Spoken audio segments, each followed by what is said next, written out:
That's a flagrant. A hard foul. Some might call it a basketball play, but the truth is, it was more than that. How do you describe an athlete who once kicked a football in full pads under Friday night lights, then less than a day later posed confidently in a bikini photo shoot? That duality, that fearless blend of grit and flair, that's Sophie Cunningham. One moment she's drilling a deep three with ice in her veins. The next she's all over social media for shoving Caitlin Clark's defender to the ground in a heated showdown.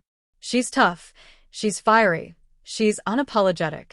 But behind that hard edge is a woman with roots deep in family, faith, and small-town resilience. To understand Sophie, you have to understand the story of how a farm girl from Missouri became one of the most polarizing, fascinating, and influential figures in women's basketball. Her beginnings weren't glamorous. No shiny hardwood floors or elite trainers. Just a gravel driveway in Columbia, Missouri, where she and her sister Lindsay used to spend hours launching shots at a white brick above the garage door, pretending it was a rim. Those battles, barefoot and gritty, were where the toughness was born. Her family wasn't just athletic, they were wired for competition.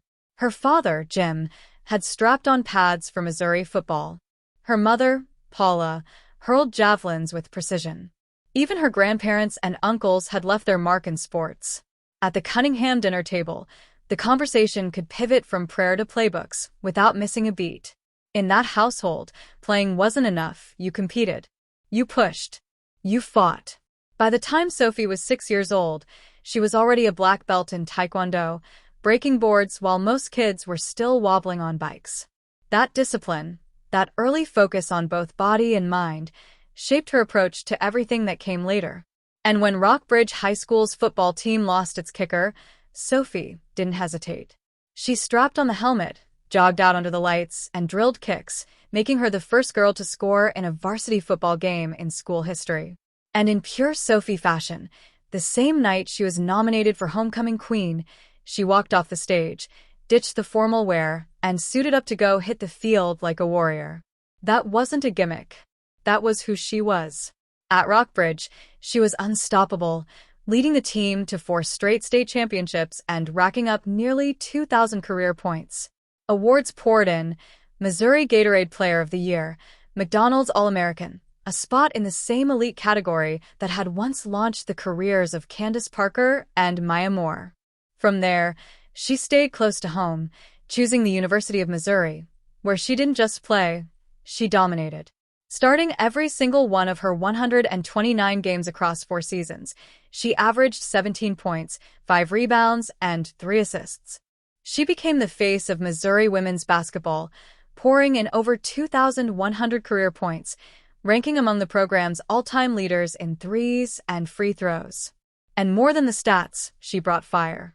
Every drive into the paint, every fall to the floor, every bruise she shrugged off, told the same story. She was built for the fight. The WNBA came calling in 2019, and Phoenix made her their pick at number 13, the highest draft position in Mizzou history.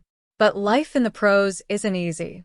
Stars get the spotlight, rookies get the scraps. Sophie wasn't handed anything, so she carved out her niche with pure effort. Diving for loose balls, pestering on defense, refusing to let anyone push her team around.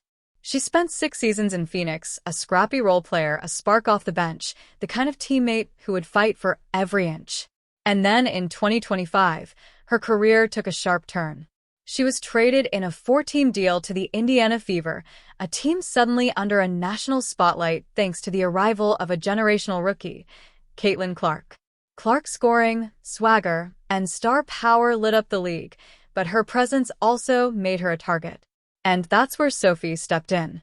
From the very first weeks in Indiana, she carved out a new identity: Clark's protector.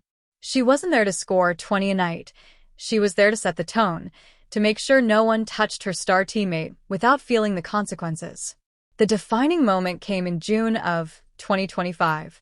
In a game against Connecticut, Clark took a poke to the eye, and before the refs even blew the whistle, Sophie charged in and shoved J.C. Sheldon to the floor. The crowd erupted, the refs slapped her with a flagrant, and the internet exploded. Critics blasted her as reckless. Fans hailed her as a hero. Overnight, Sophie Cunningham went from role player to bodyguard, and the fever embraced it.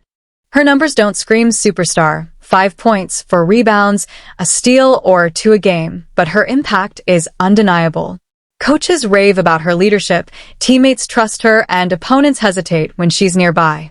She gives Indiana an edge they haven't had in years, and the fans love her for it. But what they don't always see is how grounded she is away from the noise. When the season ends, Sophie goes back to her roots. Back to the farm, back to the 75 acres of fields, horses, and country silence at her grandparents' land near Columbia. No cameras, no chaos, just the rhythm of nature. It's her reset button.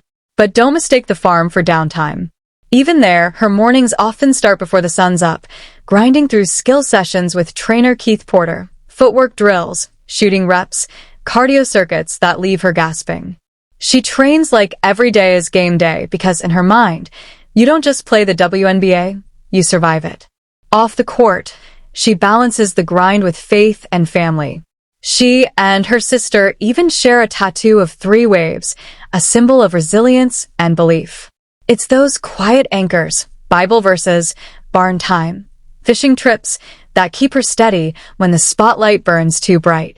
That spotlight has followed her into other areas too. Once known for fast food cravings, Sophie transformed her diet in the pros, teaming up with Quest Nutrition to turn her body into a machine. She jokes that her sweet tooth still runs the show, but now it's muffins and brownies packed with protein instead of late-night Taco Bell runs. Every detail of her training and nutrition is tailored for longevity, because the grind of back-to-back games, long flights, and physical play takes a toll. Her teammates even call her Forrest Gump because of her endless cardio. First down the court, last one gassed, always running. But Sophie isn't just reshaping her body, she's reshaping her image. Her fashion has become a whole new part of her story. In August of 2024, she walked into an arena in a strapless color block dress, showing off tan lines, and social media exploded. That wasn't random. Her mom had picked the outfit. Since then, her mom has unofficially become her stylist, helping her build a wardrobe that's just as bold as her gameplay. One day she'll pull up in cowgirl boots, the next in a sleek lace dress and pointed heels. It's authentic, unapologetic, and totally hers. Adidas, one of her biggest partners, loves it. So, do fans. In a league trying to balance toughness with marketability, Sophie has become